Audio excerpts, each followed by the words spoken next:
everybody, welcome to the, the We Are Actors panel. And we are so pleased to have you join us. We got a pretty big house here. So I am delighted because it looks like just about all the seats are filled. So please forgive me because I went to my first Renaissance festival on Sunday and I screamed my head off like an idiot. And it actually created some problems for me because I did an audition yesterday and I needed my rich voice and I didn't have it. And that was very sad. Anyway, though. But yeah, first Renaissance fair, nobody could believe that it was my first one, but I digress. So, but forgive my voice because ordinarily I would sound a lot cooler than I am going to sound through this thing, so forgive me. Acting, I attended an event several years ago where a very well-known actress happened to say that she believed actors were the weak link in Hollywood. And the reason she said that was because we don't greenlight the projects, we don't write the words that come out of our mouths, but we do get a fair amount of glory, getting on the red carpets, and there is a certain degree of adoration that one gets from the audience, particularly if you're doing something live. But it's not as glamorous as it may seem. And I'm sure that's one of the things that we are going to talk about here today. So I'm Ulysses E. Campbell. I am an actor. I am a voiceover talent. I am an independent producer and father of two, tax-paying citizen of the District of Columbia. And if you would like to follow me, you can visit my website at ulyssescampbell.com. I also found out there's a rock band out in Seattle called Ulysses Campbell. Found that out quite by accident when they reached out to me trying to get my domain address, but again, that's another story. So also there's a project that I do called Fantastic Forum. It's a radio and television show about comic science fiction fantasy fandom. So we are going to start down at the end with Liz Christmas, who is going to, and each of us will introduce ourselves, and feel free to, along with your introduction, to pub yourself, and we'll get on back down here. Hi, it's Liz Christmas, and I do live in the DMV area. I'm not just acting, I'm doing other stuff too, training to become a master naturalist. Cool stuff, right? Maryland Department of Natural Resources and Agriculture through the University of Maryland Extension Office will make you pay them to become a volunteer. So that's been my latest project, though I am actively acting. I'll tell you all about the stuff I'm doing. If you want to friend me on Instagram, it's Liz Xmas Taylor. Fabulous. Hi, I'm Rosaria. I am an actress and I work in professional wrestling as a ring announcer and backstage interviewer. So I kind of go all over the place announcing shows, talking to wrestlers, and acting has kind of become a part of that as well. I live in the DMV, also Maryland, and I'm really just enjoying my journey and very happy to be here. Awesome. Hi, everybody. My name is Jesse Robinson. I'm an actor, a producer, also recently college professor teaching acting, which I can't believe, but I'm on the faculty at Shenandoah University teaching basic acting. Back to Virginia after 6 years in Los Angeles. I worked in television producing out in Los Angeles. So excited to be back in the DMV, and can't wait to talk with y'all. Now, one of the things that occurs to me as everybody is introducing themselves, evidently, we do more than just act. And I'm curious about that because some people will say that, if you have more than one job acting, how successful are you as an actor? But I think the real question is, how dedicated are you to acting? And so, tell you what, since we started on that end, Well, actually, though, we just finished. We just heard from you. Yeah. We're gonna go back down there. Let's do it. Starting with Liz. Will you tell us a little bit about, because the way that this is envisioned is sort of a conversation among and between acting colleagues. And so I'm curious about what it is you do in terms of the acting, but also what you do in addition to the acting, and sort of your commitment to both, or as many as you have. Well, I picked up a job during the pandemic, and I really like it. I'm going steady with that now, and I actually found that after 8 or so years of striving to be just an actor and putting, I'd say, probably more stock than necessary into this idea of being just an actor, I found that my acting skill got better after I was able to relax a little bit out of that money-making mentality. So I think that even more so than it being about how committed you are to the craft of acting, it's about what do you want to get out of acting as an actor? Do you want to make money? Do you want to make art?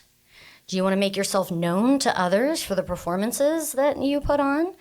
Why do you want to be an actor? I guess I wanted to be an actor in the beginning because I didn't really have any other skills, and I wanted to make that money.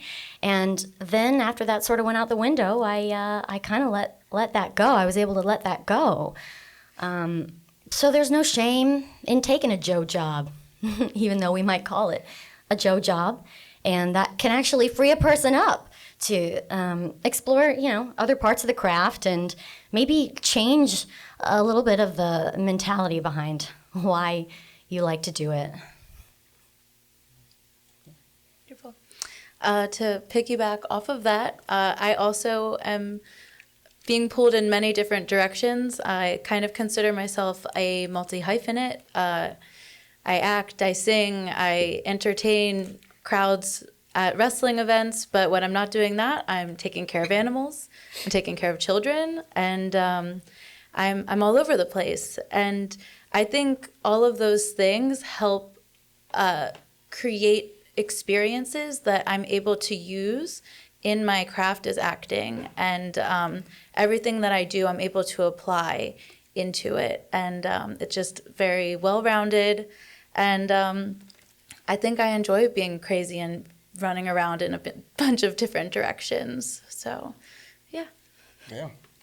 I honestly think you have to wear multiple hats in this industry. There used to be a time that someone could be a working class actor, and that's what you did every single day. I think with the current landscape, that's very tough to do. When I first moved to Los Angeles in 2017, I tried to do full-time acting, and it was a year of just my savings just dwindling and dwindling, because it's tough. I mean, what are you doing? How are you spending your days? You're spending money to hopefully make it. You're spending money on classes, new headshots, all of these different things. But I found it very challenging to just be, a full-time working actor without anything else. So my second year in LA, got into more producing and stuff behind the camera on the other side. And that helped me pay my bills. I was driving production vans and, schlepping around cables and stuff like that. Anything to just, pay the rent of downtown Los Angeles, which is a lot. So I think that it's almost, imperative for you to wear multiple hats if you want to have some longevity working as an actor and keeping it going. Yeah. Yeah. There's a lot to unpack from that. And Rosario and Liz, I particularly appreciate, I appreciate everybody's comments, not really you, Jesse, but the idea of being multifaceted, because as performers, you make yourself more versatile the more things that you can do, and you make yourself more valuable by being more versatile. And I think there's something to be said for just being well-rounded. The other thing, in terms of what you want to do, and I think this is one of the questions that has confounded me, just in terms of the whole entertainment industry. Because I have a friend who regularly reminds me that it's called show business for a reason. And people frequently place the emphasis on the show part when, out of necessity, you have to place the emphasis on the business part as well. And you have to kind of balance that out. But it's a crazy business. I apparently had my best year in the middle of the pandemic. But you can be having a terrible year. You book one job that makes it all worthwhile. And it's the damnedest thing I've ever seen. But I booked a national commercial that year, and it got renewed several times. And it was just, my wife told me, she said, "This is the best year you've had," because, she's the accountant. But pivoting back to where I was going with part of this is, in terms of I don't want to call it the commitment, but it goes right to the heart of what constitutes being successful. And some people will tell you that, it's the money that makes you successful. But there are other people who the satisfaction of doing the work, and particularly if you're producing something or have a hand in that, and because there are a handful of people who can conceptualize something and then actually end up making that something tangible. So, but I'm curious, with each of you, in any order you like, in terms of this business of what constitutes success. Because, hey, there's plenty of stuff that is good content, and I don't mean to diminish the art by referring to it as content, but there's plenty of stuff that's really good that makes no money.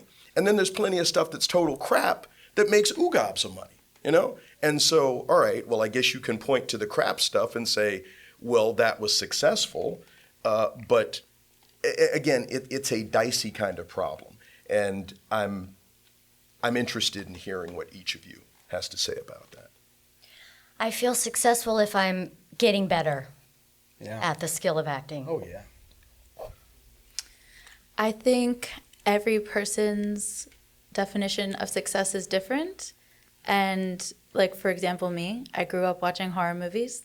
I love horror movies. And as a little girl, I always said, I want to be in a horror movie. That's my dream.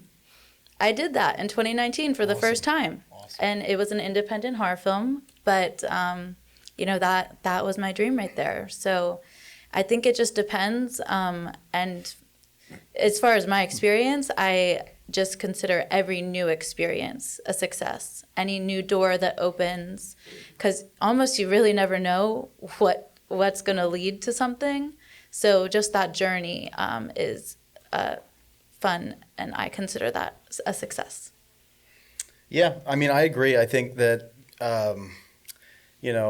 with us wearing, multiple hats, you're kind of in it for the wrong reasons if it's money, if it's just money. If you're not a big celebrity, you're not making a ton of money as an actor. And then, we're wearing multiple hats. We're taking the opportunities as they're given to us, or, as we audition, as we book roles. To me, success is just making the most of a role. Honestly, finding a good character, giving a great performance. That's what's valuable to me in terms of acting, because there are, like you said, big spells of time where you're not booking, so I think making the most out of the opportunities that we get is so valuable. So I would say, finding a great character and giving a great performance, that's where the value is for me. So, Okay. yeah. The last thing that I'm going to say about the money part of it, as a SAG-AFTRA performer, you are required to report your earnings to the union every year, because that's how they determine what your dues are going to be. And the first year that I did that gave me a very fascinating perspective, because there is a screener question that is the first question. It says, did you make more or less than $499,000 this year? And now I got to say, I made less than $499,000. But at that point, one of my goals was to check that box that said I made more. Because there are actors who check that box. And it's like, wow, So the reason that I am doing this is because I can't do anything else. I used to have an office job. I used to work in commercial real estate. And evidently what happened was I got too old and too experienced. And particularly in real estate management, evidently they can hire 3 kids right out of college to do what I did. And they can do it less expensively. So I had been interested in doing voiceover stuff. It just so happens that in this particular market, the in front of the camera work was more plentiful, and that was how I ended up doing it. And crazy thing, my wife likes having a roof over our heads, and they want to eat every day, like we just ate yesterday. What in the hell is this? So I am compelled to move forward with this.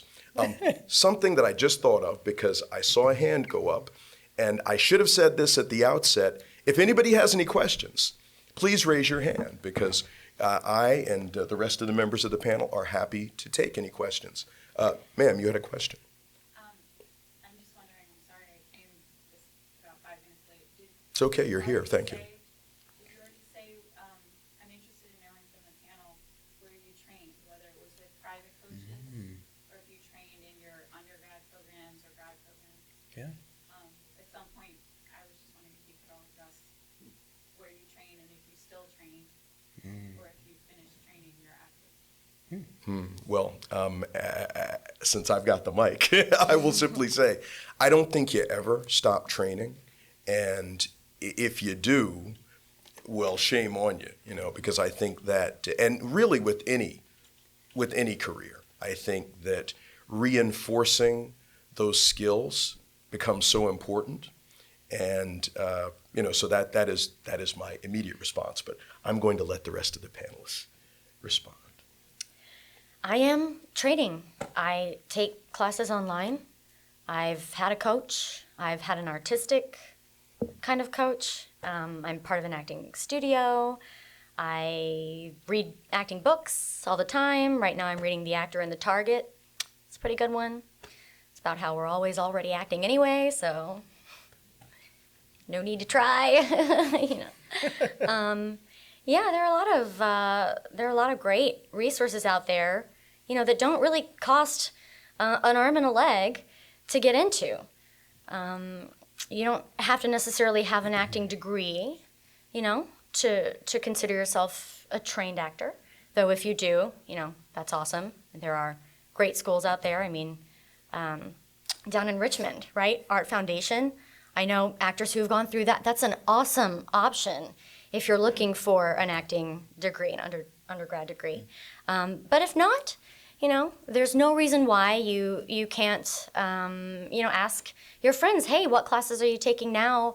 What experiences did you have with those? I would just definitely be wary, if you're looking for classes and coaches, because there are a lot of them out there that do, in my opinion, cost more than they're worth. At least, that's been my experience. They haven't all been, great, helpful experiences, but I guess that's part of it, right? Finding those classes, those groups, those studios, and those coaches that work for you and your style. I am also training. I take online acting classes once a week. I've had many private coaches in different things. Actually, I dabbled a little bit in voiceover during COVID because I got afraid that I would never be able to act on screen again. So I was like, you know what, I'm going to try voiceover.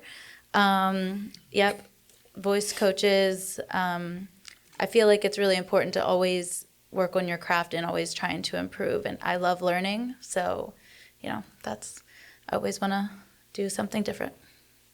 Yeah. I'm not training anywhere specifically right now. I do teach 3 times a week basic acting to college students, and I think I kind of learn something new every day teaching as well. And you're almost sort of reinforcing the things, some of the basics that you grew up learning when you teach it, and you're sort of like driving it home, reiterating it every class period.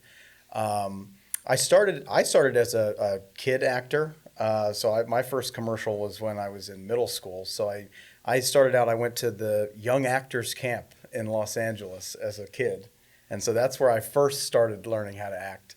And then I went to George Mason University, studied acting there. Yeah. Hey, something that get you in just one second. Rosario, something that you said reminded me because during COVID, the one area of performers that I knew who continued working were the VO people. Yep. You know, they had their home studios and they were cranking it out and continued to work unabated. It was the darndest thing that I had seen. Sir. Can you all speak on a role that challenged you?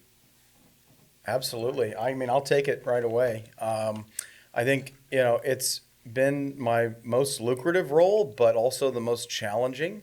I did a show that actually filmed locally in Richmond called Swagger.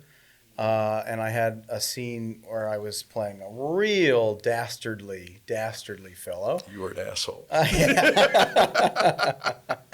That's true. And so it was weird because I usually do a lot of comedy stuff and I'm always like goofy guy in commercial or whatever.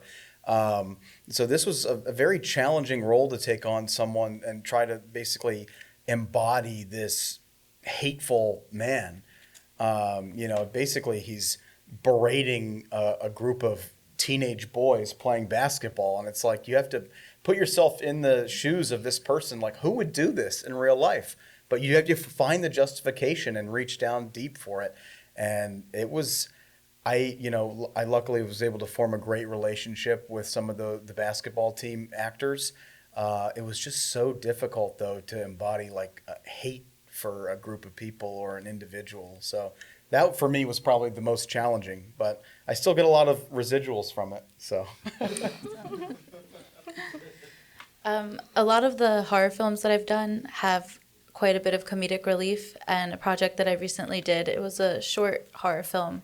It was very dark, and it was kind of my first time like with fully engulfing myself into that, and I'm going to say that was probably more challenging. It was a wide range of emotions, and you just have to get yourself there. And I was looking at some of the behind the scenes photos and I'm like, I look like I'm going through hell right now. And I guess that's just how I had to get myself. But it was challenging and a really great experience. Logistically speaking, one time I had to play a dead person rolled up in a tarp. And I'd been in the tarp on a hot sunny day for about 5 minutes before I started to smell something a little funky.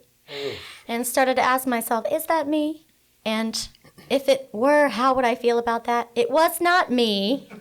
Not that time anyway, all right? It was fish. They had rubbed down the tarp in advance with dead fish to attract flies for realism. No one had told me, so that was the moment, when I found out. Everybody was around. I mean, cameras we were rolling, and I had to deal with that, right, with a smile on my face. And, you get used to it, right? I mean, it's not the end of the world. It's just dead fish. But it wasn't my ideal situation, so you do, deal with stuff like that sometimes. I mean, just to quickly piggyback off of that, the conditions that sometimes you have to work in are a bit crazy. And this wasn't even for acting necessarily. I did a job as a stand-in on the recent Predator Prey for Hulu. And I was the stand-in for the Big Beard character, who was I think he was like a frontiersman type. Mm-hmm. But we shot at the Disney Ranch in the middle of the night, and it was so cold, and the wardrobe they had was like sheet thin, and so I'm like laying on the forest floor while they set up all the shots, and it was I was just shivering to death. But they were like, "Can you just hold still, please?" So I think like some of the conditions we have to work in, sometimes it can be a bit challenging. Yeah, that makes it awful. Every role I play is kind of hard. I'm like, oh crap, because I don't really consider myself an actor. I mean, I ended up doing this because I couldn't do anything else. And there was a reenactment show that I was working on a number of years ago that I found especially challenging because I was playing the killer. And there was a scene in this particular reenactment where we were reenacting an earlier crime. This guy had been violent towards women. And so there was a scene where I had to put a fellow actor in a box, literally. And so we're struggling, and I'm trying to force her into the box, and she was begging and pleading. And I felt a certain way about that as a person. I was like, well, I don't really want to put you in the box. I said, but the script says I put you in the box. And I had some trouble with that, and I can understand afterwards how, depending on the kind of role one plays, I mean, there are people who have to get counseling after this stuff, I mean, it can be kind of intense. I'm curious about, particularly Rosaria, when you said that you had wanted to do a horror film, but is there some project that you really want to do that either you have done or something that is still out there in terms of your bucket list? I just want to be the Latina Jamie Lee Curtis. That's just the goal. Did you survive in that horror film? Oh, gosh. I've done a handful. The first one, no, I did not. Okay, well, that was the one I was kidding. No. That was the first one. Okay. Yeah, the first one I did not survive. So, no, I guess that didn't fulfill my real dream, no. Okay. Liz, what about you? I want to do more comedy. I tend to get placed into straight man type roles. Really interested in exploring, the other side of things. So that's sort of what I'm going after right now. Being kind of picky and choosy about the roles right now. Nice. Very good. Jesse? I got to do last year the one that was really on my list was a Western. And so I got to do that last year. But I would say now more period pieces. I know they're very expensive to do.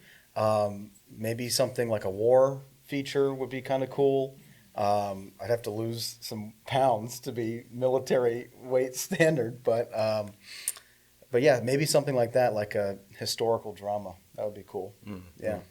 On that note, do any of you find that, and it's not well, hell, it is typecasting.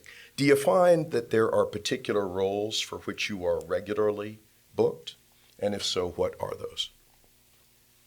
It's so funny, man. Sometimes it can just come down to what headshot and slate shot you tack onto your submission. Yeah. Honestly, it really can. But yeah, I think I tend to book. I don't know. I've always tended to book roles that call for a character that's younger than I actually am in real life. So who knows how that's affected me psychically, and I don't know. Yeah, that's kind of a thing that I've been thinking about more lately. What is my range? I mean, sometimes it changes so drastically from role to role. It's crazy. It comes down really to like the light and the lighting and the cameras and everything. Yeah.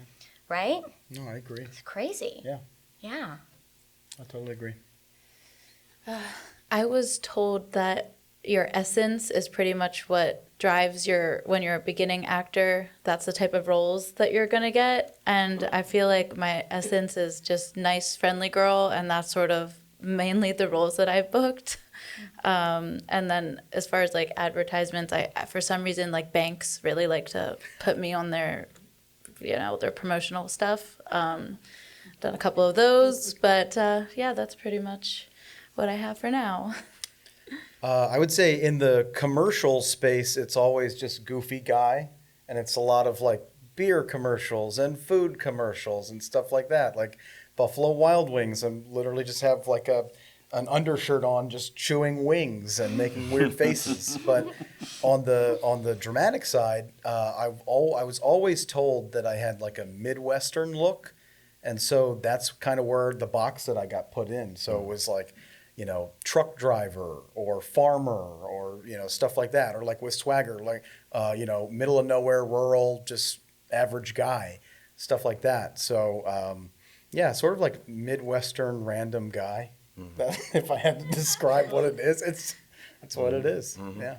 Yeah, I'll come right back to you. And did you have your hand up too, sir? No? Okay. No, okay. No, I'm just, because I glanced out, and I want to make sure that everybody gets a chance to ask questions. In terms of me, I played a lot of military officers. In fact, it was funny. There was a thing that we were doing out at the Aberdeen Proving Grounds, and I was playing a bird colonel.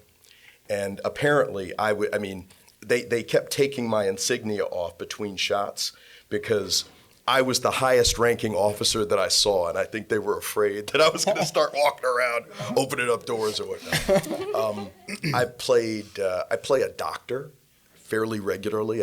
This client keeps calling me back. I played cops too. I don't know. I think that whole authority thing for whatever, seems to work. But yes, your question. I'm just getting curious because I've never been to DC, and I currently live in LA, or then I live in New York. So those are like the two big acting towns, right? My question is, where it comes to things like representation, I found that the people that represent me, the question of you gotta say you can work local when you get an audition. Do you lie about that? Then you just get yourself there. If you can. I'm just curious how that shows up for you guys, because like landing in DC yesterday, I was like, God, it's so pretty here. This is great. I really love this. This is beautiful. I could never live here because, I wouldn't be in LA or I wouldn't be in New York. I didn't really think that, but I thought it's a factor in a profession like ours, much more so than in other professions. So how does that show up in your lives in terms of limitations or challenges when you are auditioning for a role and they ask if you can work local or where you currently live, and what the challenges are being here but doing this? Okay. Hey, I've let you all answer first. Go. Now, yeah, I'm going to go Go first. for it. Okay. So I've had, all right, first thing, there is currently, and it's just my opinion, but there's currently an organized effort to eliminate unions.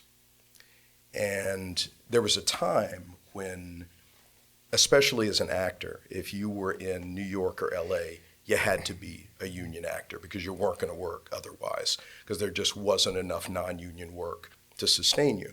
One of the things that, there are a lot of people that I know in this area. Obviously we're not an agent-driven market.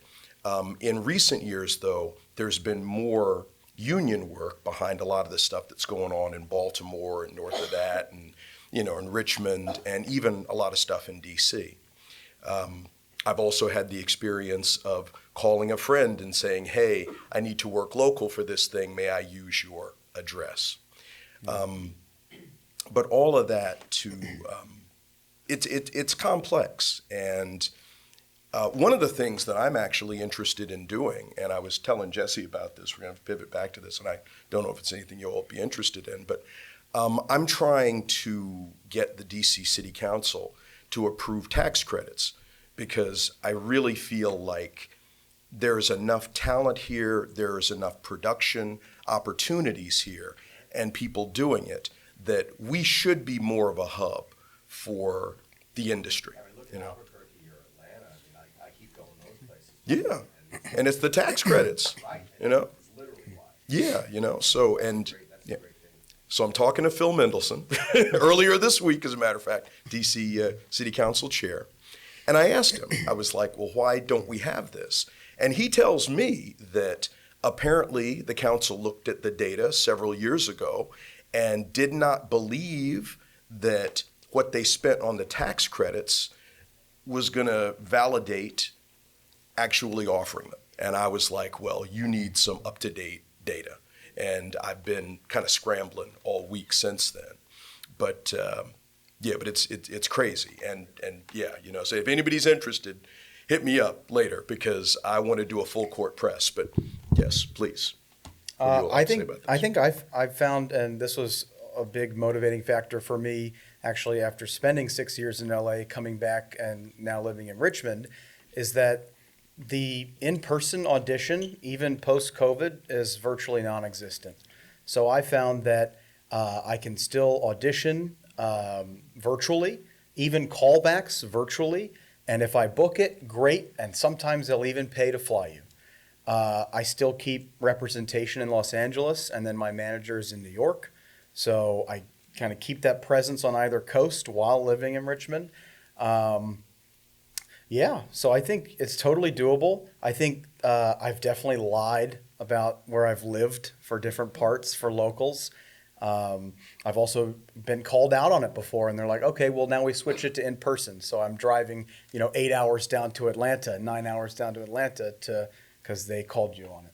So you have to be ready if you're going to do that. They are getting a little clever these days. Now they make you hold up a state ID in your audition slate.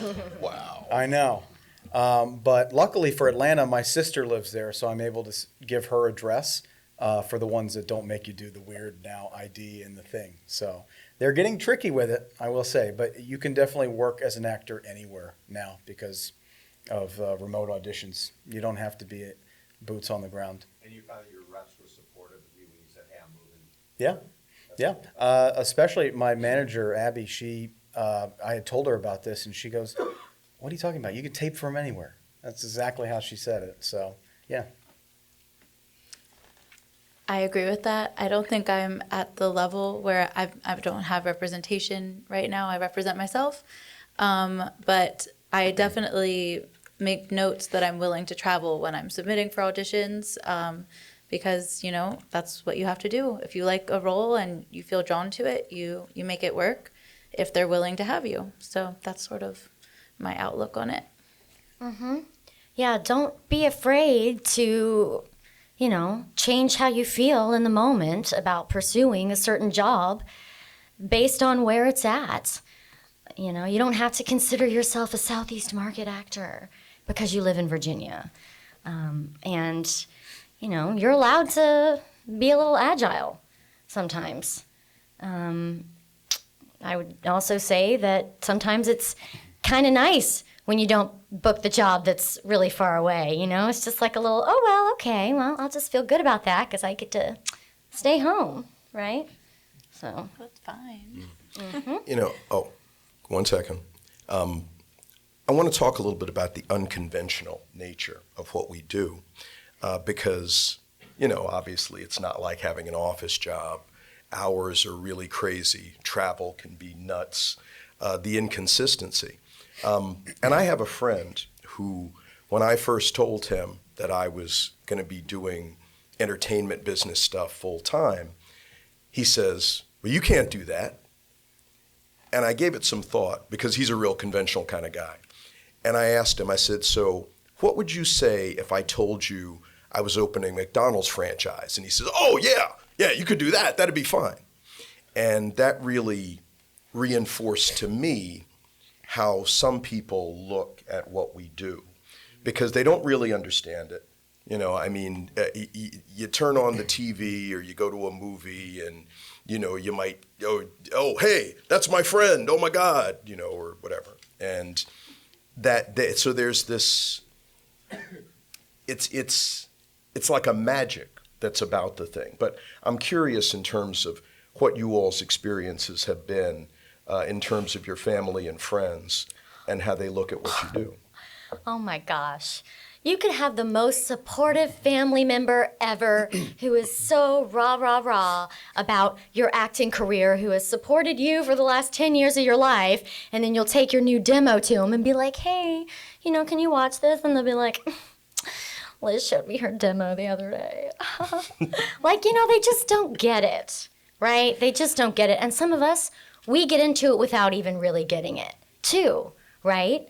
We don't get a lot of that. I mean, that's something I really had to learn about the craft. It took me years to learn that, it's a lot of stigma. There's a lot of stigma out there. I mean, about just about every aspect of being an actor. I can't think of one aspect of being an actor that hasn't been stigmatized in some way for me in my life. I have incredibly supportive parents, and I'm so thankful that they support any crazy idea that I decide to do. I also have 3 siblings that will forever keep me humble and tell me I'm crazy and, get on my case. But the amount of times I've heard from people that I've really never had a conversation with, when are you gonna grow up and get a real job? When are you gonna use your business degree? When are you gonna do this? When are you gonna do that? And it's true. People just don't get it. And it's one of those things where you just let it roll off your shoulder and keep it moving. Because the way I see it is they just don't have it in their capacity to imagine going for a big dream like that. And that's okay, because not everyone wants to. It's what I want to do. And just because they don't understand it, that's fine. So I try not to hold it against them, but it is annoying. But, so that's pretty much it.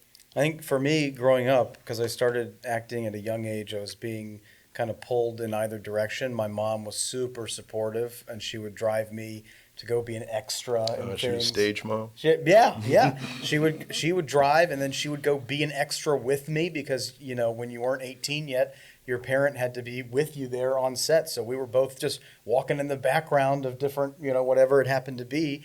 And she was so supportive. My dad, on the other hand, was very, he comes from a sales background, business background. So he always wanted me to pursue that sort of thing. So I think, when I show my work to my mom, she's always interested in like the character and everything like that. My dad, he'll ask like, how many residuals did you make off of that one? So there's a lot of people outside of the industry who see things solely in dollars and cents. So they measure the success of a performance that way. They measure an actor's, success that way. So yeah, it's a weird, strange perception. Yeah, for sure. If you're not making a lot of money, sometimes it can be seen as not, successful. But as we said earlier, I think that a great character is a success. Yeah. That friend that I mentioned saw me on a Medicare commercial, and he calls me. He goes, "Oh, I saw your commercial." I'm like, "Dude, that check is spent." So I'm sorry. I was curious just if there was an indie project or a commercial project where where it was more collaborative, where you were working with the director and finding the character, finding a part that really spoke to you. There's a role that you could talk about that. I'm a director, so I like to collaborate with my actors. They're more indie productions. So I feel bad that someone wrapped you up in a fish blanket, or you got killed off in your first horror movie. Like, I'm sure that wasn't the goal, right? I was excited to die, not gonna lie. Go ahead. I found that the most collaborative projects I've had the opportunity to do around here have been the 48-hour film projects. I mean, we go in, nobody has any preconception whatsoever about what's going to happen. So everyone is very open. You have to be very open the whole time. And it's freaking awesome. It's so much fun. So you should do it if you haven't done it. I've pretty much only done independent films, and so I've worked with some really fun directors who are collaborative and they care, and I can give suggestions, and it does make the process fun. And I always appreciate a director that cares and wants to make sure everyone's comfortable and happy. And maybe it's not like that when you get to the big leagues, but maybe you could tell us a little more about it. Yeah. Well, in no way do I think I'm in any big league, but that's very sweet of you. I think it's fabulous what you do. So. Oh, thank you. I would say, yeah, starting out, especially doing like George Mason, like college films, so fun it's so collaborative doing student films.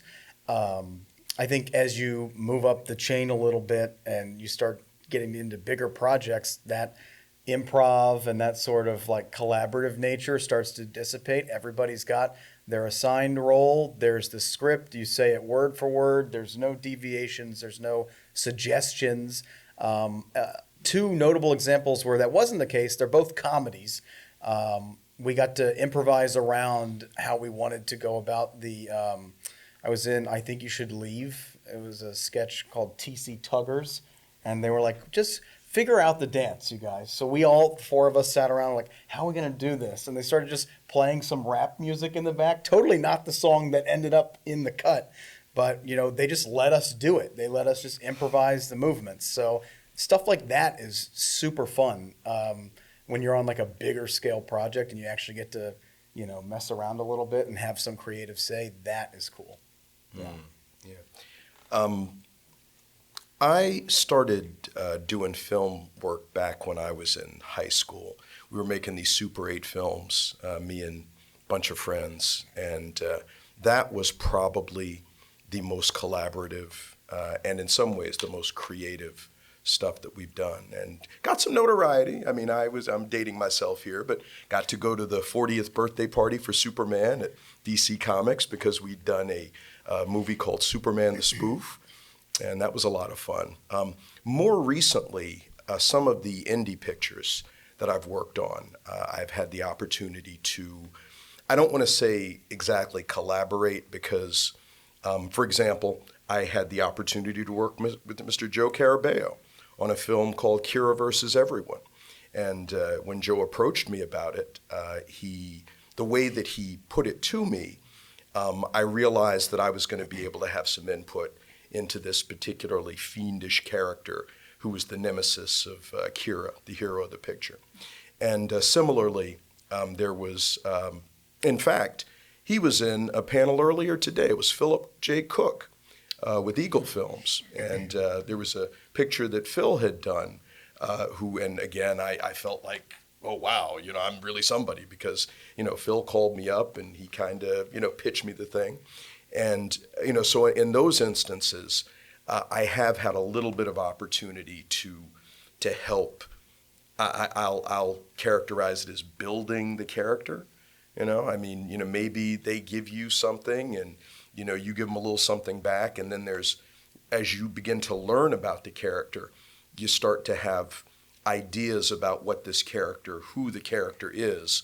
And if the director tells you something other than what you have learned, you're like, hey, wait a minute. In fact, there was a line. I said, well, Joe, I think this guy would say this instead of what you have written. And Joe was great. Joe was like, hey, go for it, And it made the cut, too. So I thought that was great. Yeah, sir. I want to ask about your levels of ambition.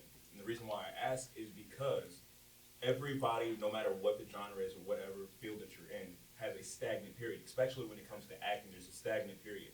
How do you keep yourselves relevant? How do you guys keep yourselves entertained? And how do you guys keep yourselves in lines of work? Are you ambitious enough to go create work when you don't have work? Yeah. You want to? I am writing a short Cool. right now. All my own. Yep. First thing I've written, for myself. Yeah. But till now, during those down times, I normally end up searching for other kind of sources of information or activities that are not necessarily writing a screenplay, but are tertiary to acting in some other way. Like I'll find a new podcast and start listening to that, and it'll be about acting. Or I'll be working on some aspect of my entertainment skills that I have, practicing my juggling or archery or, something that feeds in somehow to the bigger picture for me. Maybe I'll never get a chance to do it on camera. That's all right, or maybe I'll move on from that podcast next week, whatever. But, it's fresh, it's new, it keeps me energized, it keeps me motivated, I'd say. Mm-hmm. So when I'm not acting, I do professional wrestling as a ring announcer and backstage interviewer. And there's never a dull moment in any of those things. So I can kind of, I have to promote myself and get booked on different shows because I'm still on the independent scene. So I can kind of make myself as busy or as not busy as I want, depending. So if I have projects for filming, then I'm going to take less bookings for wrestling. So honestly, when I have a break, I really like it, and I just want to relax. That's so cool, though, about the wrestling. I just wanted to note that's a cool side job to have. It's fun. So, yeah, I think in terms of ambition and staying sharp, I hate to say also staying relevant, but especially when I was living in LA, that was a big part of it, where, how do you stay relevant? How do you stay in front of people's eyeballs, and how are you, performing on a daily basis when there's gaps? For me, that was in improv, performing improv, and performing and doing stand-up. So in LA, I would always be doing stand-up. If I wasn't doing anything, I'd get out every night hit an open mic, hit something, just to be up on stage, be engaging, and it would help me get sort of like that need to perform out. So, yeah. So I still try to do stand-up. It's a little harder to do back in Virginia than it was in LA. But I still try to do that. I still try to do like improv jams and stuff just because, yeah, there are big gaps and you want to perform somehow. And that's a great collaborative way in improv, or a great just I need to be on stage way for stand-up. So, yeah. Yeah, nothing less than total world domination, basically. Yeah, I've got this radio project that I do. I'm constantly feelers out for whatever comes around, basically. I want to do more voiceover stuff, since that was initially why I got into it. But one of the wonderful things about the atmosphere that we're all working in now is there's so many different avenues for distribution. And, I mean, hey, anybody who's doing this knows being able to get whatever you're doing in front of as many eyeballs as possible is key. And, being an older guy, I'm not as plugged into the TikTok and all that. I mean, my daughter is in front of TikTok like all the time. And I'm like, I think it's a Chinese plot, but that's older. So, yeah, but anything that you can do. And I've got, hey, there's in fact, it's a comic that I want to do. I mean, I have drawn in the past. I think given the popularity of comic book source material, hey, maybe I can get something optioned here, if I got a good enough story. And there's an angle that I have that I had wanted to kind of figure with that. But yeah, there's always something else that is in the back of my mind that I'm trying to leverage. I mean, this whole, hey, tax credits for DC, maybe we can, lift up this burgeoning film industry in DC, I mean, I feel like there's always some other angle, and I'm trying to locate it and exploit it as best I can, So we're almost out of time. If anybody has any other questions, sir. I had a question and a comment on top of the wrestling thing. Jesse, I feel like you could easily play like a burly wrestler in a comedy. Well, so there's actually, I think there's actually a show filming right now.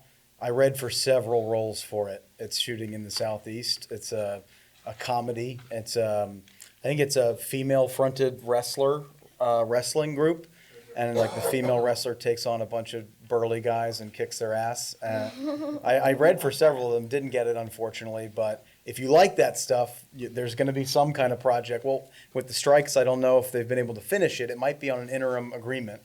But yeah, if you like that, yeah, it's coming out. Just thought based on what you guys were talking about. But my actual question is if you guys have had any experience in musical films or films where the director had booked a composer way early in advance, and maybe they came up with some music or they knew in advance what some of the music would be, and you use that to inform the character, or a period piece where you actually played someone who was a musician.